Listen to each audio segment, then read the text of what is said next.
Hello friends, welcome back to my channel.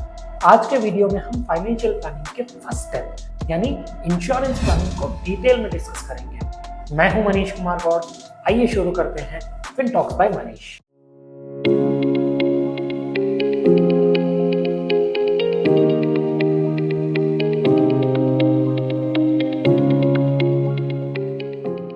Market में बहुत सारी टाइप की इंश्योरेंस अवेलेबल है, लेकिन हमारे पास सिर्फ दो टाइप की इंश्योरेंस होना बहुत जरूरी है।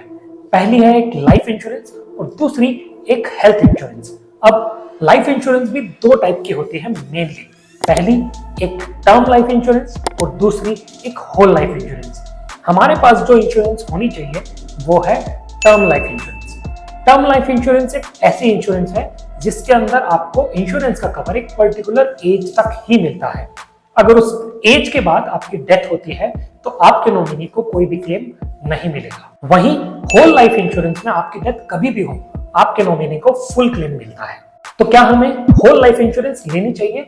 जवाब है ना। देखिए, हमें इंश्योरेंस की जरूरत तब तक होती है जब तक हमारे ऊपर कोई डिपेंडेंट हो। मोस्टली 60 साल की उम्र तक आपके बच्चे बड़े हो जाते हैं और आपके ऊपर डिपेंडेंट नहीं रहते, इसलिए हमें इंश्योरेंस की एक्चुअल जरूरत लगभग हमारी उम्र जब तक 60 साल या 70 साल की हो तब तक ही रहती है।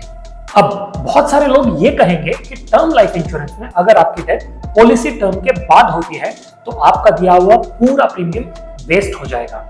तो उन लोगों को मैं ये कहना चाहूंगा कि दोस्तों, ये इंश्योरेंस है, इन्वेस्टमेंट नहीं। आप इंश्योरेंस और इन्वेस्टमेंट को प्लीज मिक्स ना करें। होल लाइफ इंश्योरेंस के चक्कर में आपका प्रीमियम बहुत महंगा हो जाता है, जो हमें बिल्कुल नहीं चाहिए। देखिए दोस्तों, इंश्योरेंस का पर्पस है आपकी लाइफ में रिस्क को कम करना, वो भी कम प्रीमियम के अंदर। कैसे? होल लाइफ इंश्योरेंस में आपको एक बहुत बड़ा चूना लगता है। आइए इस एग्जांपल से समझते हैं। केस 1, आप 25 साल के हैं और 40 साल के लिए एक टर्म लाइफ इंश्योरेंस लेते हैं। मान लेते हैं कि आपका हर महीने का प्रीमियम होता है 2000 रुपए। 2000 रुपए के हिसाब से आप हर साल 24,000 रुपए पे करेंगे, यानी आपका 40 सालों में टोटल प्रीमियम होगा 9,60,000 रुपए। यदि आपकी डेथ 65 साल की उम्र के बाद होती है तो आपके नॉमिनी को कोई भी क्लेम नहीं मिलेगा, यानी आपके 9,60,000 रुपए हो गए टोटल वेस्ट। केस 2, आप 25 साल के हैं और एक होल लाइफ इंश्योरेंस लेते हैं। क्योंकि ये होल लाइफ इंश्योरेंस है इसलिए आपका प्रीमियम भी महंगा होगा। मान लेते हैं कि आपका हर महीने का प्रीमियम है 4,000 रुपए। 4,000 रुपए पर मंथ के हिसाब से आपका सालाना प्रीमियम हुआ 48,000 और 40 सालों के अंदर आपका टोटल पेड अप प्रीमियम होगा 19,20,000 रुपए। इस बार मान लेते हैं कि आपकी डेथ हो जाती है 65 साल की उम्र में। आपके नॉमिनी को मिलेंगे पूरे 1 करोड़ रुपए, यानी यहाँ 4,000 रुपए पर मंथ के बदले आपको 1 करोड़ रुपए मिल रहे हैं। केस 3, आप 25 साल के हैं और 40 साल के लिए टर्म लाइफ इंश्योरेंस लेते हैं। मान लेते हैं इस बार भी आपका प्रीमियम 2,000 रुपए पर मंथ है। इस हिसाब से 40 सालों में आप टोटल 9,60,000 रुपए पे करेंगे। इसके साथ साथ आप 2,000 रुपए की SIP करते हैं। ये वही 2,000 रुपए हैं जो होल लाइफ इंश्योरेंस लेने के लिए आप एक्स्ट्रा दे रहे थे। इन 2,000 रुपए की SIP आप एक इंडेक्स फंड में करेंगे 40 सालों के लिए। यदि आपकी डेथ 65 साल के बाद होती है तो इंश्योरेंस कंपनी की तरफ से आपके नॉमिनी को कोई भी क्लेम नहीं मिलेगा, यानी आपके 9,60,000 रुपए टोटल वेस्ट। लेकिन आपकी SIP की वैल्यू 40 साल बाद होगी 2,37,00,000 रुपए। इस एग्जांपल से आप ये समझ गए होंगे कि कैसे होल लाइफ इंश्योरेंस के चक्कर में आपको एक बहुत बड़ा चूना लगता है।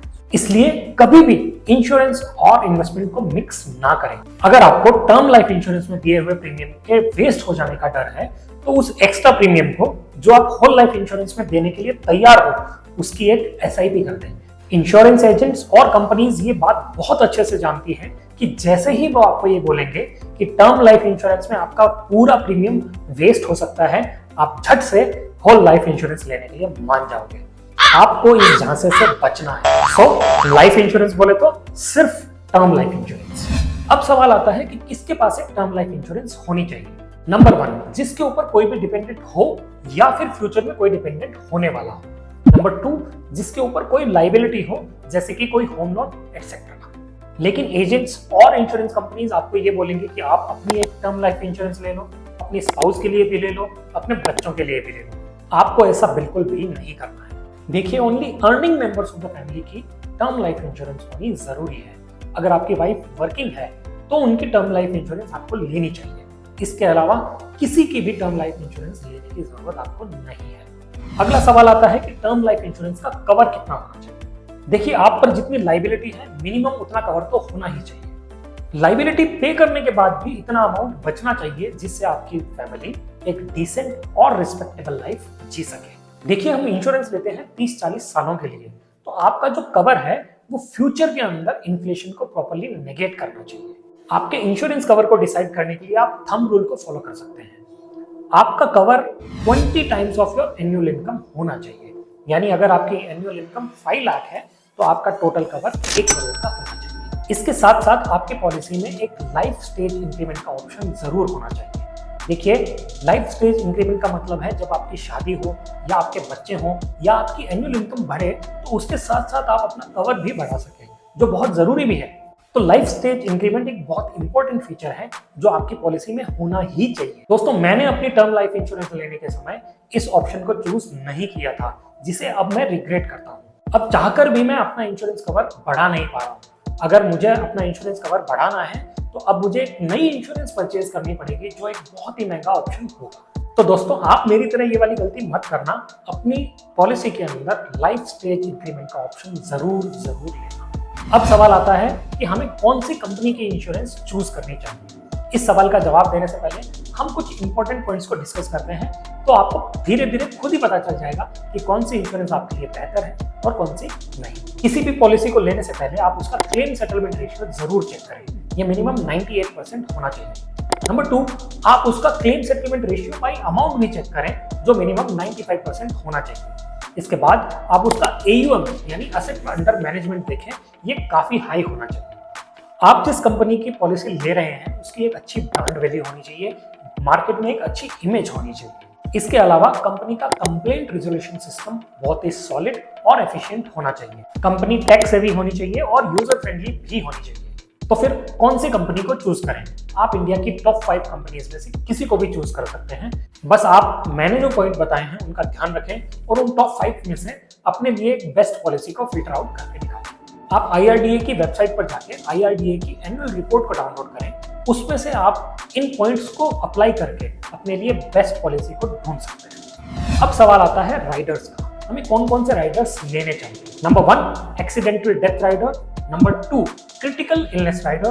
Number 3, waiver of premium rider. And number 4, total disability benefit rider. ये 4 मिनिमम राइडर्स आपको लेने ही चाहिए। अब बात आती है प्रीमियम पेमेंट ऑप्शन की। आजकल नए ऑप्शंस अवेलेबल हैं मार्केट के अंदर अपने पॉलिसी के प्रीमियम को पे करने के लिए। आप इन सब चक्करों में ना पड़े। अगर कंपनी बोलती है कि आप लिमिटेड पेमेंट ऑप्शन ले लो, आप बोलो नहीं चाहिए। कंपनी बोले रिटर्न ऑफ प्रीमियम चाहिए, आप बोलो नहीं चाहिए। कंपनी बोले जीरो कॉस्ट इंश्योरेंस ले लो, तो आप बोलिए कि अगर इसका premium normal term life insurance के इक्वल है या उससे 100-200 रुपए ज्यादा है तो दे दो, वरना रहने दो। इसके साथ साथ आप ये भी कोशिश करें कि आपका प्रीमियम पेमेंट का जो मोड है उसको आप ईयरली रखें, ना कि मंथली, क्योंकि ईयरली मोड में आपको बहुत सारी कंपनीज डिस्काउंट देती है। अब बहुत सारे लोग ये कहेंगे कि मंथली पेमेंट छोटा होता है, इसे हम पे कर सकते हैं, लेकिन ईयरली पेमेंट का अमाउंट बहुत बड़ा होता है जिसे पे करने में हमें डिफिकल्टी होती है। तो आप एक काम कर सकते हैं, जितना आपका मंथली प्रीमियम आता है उस अमाउंट की आप एक RD अपने बैंक के अंदर करें। RD मतलब रिकरिंग डिपॉजिट। और उस RD की मेच्योरिटी आप इस तरीके से रखें कि जब आपका ईयरली पेमेंट ड्यू होने वाला हो उससे जस्ट पहले आपकी RD मैच्योर हो। उस RD के मैच्योरिटी वैल्यू से आप अपना ईयरली पेमेंट पे कर सकते हैं। इससे आपको डबल फायदे मिलेंगे। पहला, आपको प्रीमियम के अंदर डिस्काउंट मिलेगा और दूसरा, RD के जरिए आपको कुछ इंटरेस्ट भी मिलेगा। दोस्तों, आप पॉलिसी लेते वक्त कुछ इंपॉर्टेंट चीजों का ध्यान रखें। पॉलिसी लेते वक्त कोई भी फैक्ट को छुपाएं नहीं। जैसे अगर आप स्मोक करते हैं तो क्लियरली इस चीज को बताएं कि मैं स्मोक करता हूं। अगर आप अल्कोहल कंज्यूम करते हैं तो क्लियरली बताएं कि मैं अल्कोहल कंज्यूम करता हूं। इसके साथ साथ अपनी पॉलिसी लेते वक्त मेडिकल एग्जामिनेशन जरूर करवाएं। दोस्तों, मैं ये सब इसलिए कह रहा हूं क्योंकि पॉलिसी लेना एक बहुत ही आसान काम है, लेकिन पॉलिसी का क्लेम करना इस दुनिया का सबसे मुश्किल काम है। पॉलिसी लेने के समय तो पॉलिसी एजेंट्स और कंपनी आपके पीछे पीछे घूमेगी, लेकिन क्लेम के समय कंपनी आपके डॉक्यूमेंट्स को लेंस लेके चेक करती है कि कहीं आपकी कोई गलती पकड़ी जाए या कहीं आपका कोई झूठ पकड़ा जाए, ताकि कंपनी आपका पूरा क्लेम रिजेक्ट कर सके। तो आपको इस बात का विशेष ध्यान रखना है कि आपकी तरफ से कोई भी फैक्ट छुपाया ना जाए। इसके साथ साथ आप अपने नॉमिनी को थोड़ा गाइड करें। आपका नॉमिनी आपकी पॉलिसी से पूरी तरह से अवेयर होना चाहिए। उसे अपने बेनिफिट्स, आपके राइडर्स, आपकी पॉलिसी की पूरी डिटेल्स के बारे में जानकारी होनी चाहिए, ताकि जब क्लेम करने की बारी आए तो आपके नॉमिनी को कोई झांसे में ना ले, उसे उल्लू ना बना पाए। आइए अब बात करते हैं दूसरी टाइप की इंश्योरेंस यानी हेल्थ इंश्योरेंस की। आपके पास एक हेल्थ इंश्योरेंस होनी चाहिए जिसके अंदर आपकी फैमिली के सभी डिपेंडेंट इंक्लूडेड हो। हेल्थ इंश्योरेंस का कवर होना चाहिए 10 लाख रुपए for each adult and 5 lakh रुपए फॉर ईच चाइल्ड। यानी आपकी फैमिली में अगर 4 एडल्ट और 2 चिल्ड्रन हैं तो आपकी हेल्थ पॉलिसी का टोटल कवर होना चाहिए मिनिमम 50 लाख का। हेल्थ इंश्योरेंस लेते वक्त आप इन 9 पॉइंट्स का ध्यान जरूर रखें। नंबर 1, आपकी पॉलिसी में रूम रेंट कैपिंग नहीं होनी चाहिए। नंबर 2, आपकी पॉलिसी में को पेमेंट का ऑप्शन नहीं होना चाहिए, मतलब हेल्थ क्लेम का पूरा अमाउंट कंपनी को पे करना है, आपका उसमें कोई इन्वॉल्वमेंट नहीं होना चाहिए। नंबर 3, नो क्लेम बोनस पक्का मिलना चाहिए। नंबर 4, वेटिंग पीरियड मिनिमम से मिनिमम होना चाहिए। नंबर 5, अगर किसी साल आपने अपना पूरा कवर यूटिलाइज कर लिया हो तो आपके पास में फुल कवर रिस्टोरेशन का ऑप्शन होना चाहिए। नंबर 6, आपकी पॉलिसी पैन इंडिया वैलिड होनी चाहिए। नंबर 7, आपकी पॉलिसी के अंदर डे केयर ट्रीटमेंट इंटीग्रेटेड होना चाहिए।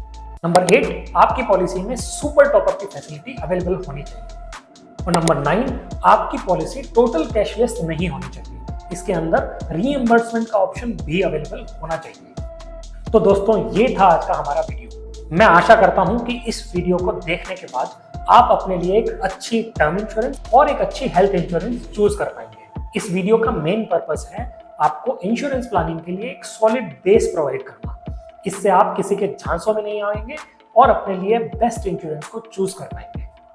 अगर आपका इंश्योरेंस प्लानिंग से रिलेटेड कोई भी सवाल है तो आप कमेंट्स में जरूर लिखें, मैं कोशिश करूंगा कि उनके जवाब दे पाऊं। अगर आपको ये वीडियो इन्फॉर्मेटिव लगा है तो प्लीज लाइक करें, चैनल को सब्सक्राइब करें और अपने फ्रेंड्स और फैमिली के साथ में इस वीडियो को शेयर करें ताकि वो भी अपनी प्रॉपर इंश्योरेंस प्लानिंग कर सकें। मिलते हैं अगले वीडियो में, तब तक के लिए बाय बाय, टेक केयर।